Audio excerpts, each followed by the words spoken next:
ಏನೋ ಫೋನ್ ಮಾಡಿ ಬರಕ್ಕೆ ಹೇಳ್ದೆ, ಏನ್ ಸಮಾಚಾರ? ಮಗ, ನನ್ನ ಜೀವನನೇ ನಂಗೆ ಜೀವ್ಸಕ್ಕಾಗ್ತಾ ಇಲ್ಲ. ನನ್ನವ್ರು ಅನ್ಕೊಂಡಿರೋರೆ ನನ್ನ ಬಗ್ಗೆ ಕೆಟ್ಟದಾಗ ಮಾತಾಡ್ತವ್ರೆ. ನಾನು ಯಾರಿಗೂ ಇಷ್ಟನೇ ಆಗ್ತಾ ಇಲ್ಲ ಮಗ. ಅಷ್ಟೇನಾ? ಈ ಸಮಾಜದ ಬಗ್ಗೆ ನೀಟಾಗಿ ಗೊತ್ತಾಗ್ಬೇಕಾ? ಬಾ ನನ್ನ ಜೊತೆ. ಯಾಕೆ ಮಗ ಇಲ್ಲಿ ಕರ್ಕೊಂಡ್ ಬಂದಿದ್ಯಾ? ಇಲ್ಲಿ ಬರ್ತಾರೋ ಜನಕ್ಕೆ ಇದ್ರಲ್ಲಿರೋ ತಪ್ಪನ ಹುಡುಕಿ ಮಾರ್ಕ್ ಮಾಡಕ್ ಹೇಳು.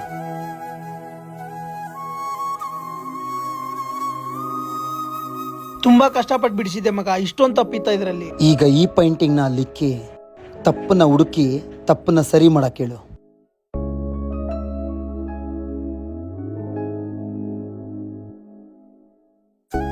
ಮಗ, ಇದನ್ನ ಸರಿ ಮಾಡೋದಿರ್ಲಿ, ಬ್ರಷ್ ಇಂದ ಒಬ್ರು ಟಚ್ ಕೂಡ ಮಾಡ್ಲಿಲ್ಲ. ಈ ಸಮಾಜನೇ ಹೀಗೆ ಕಣೋ. ನಮ್ಮಲ್ಲಿರೋ ತಪ್ಪನ ಎಲ್ರು ಹುಡುಕ್ತಾ ಹೋಗ್ತಾರೆ, ಆದ್ರೆ ನಮ್ಮಲ್ಲಿರೋ ಒಳ್ಳೇದ್ನ ಒಬ್ರು ಕೂಡ ಹುಡುಕಲ್ಲ. ಭಗವಂತ ಇಷ್ಟಪಟ್ಟು ನಿನ್ನ ಸೃಷ್ಟಿ ಮಾಡಿರೋದು. ನೀನ್ ಮಾಡೋ ಕೆಲಸ ಭಗವಂತನಿಗೆ ಇಷ್ಟ ಆಗ್ಬೇಕು.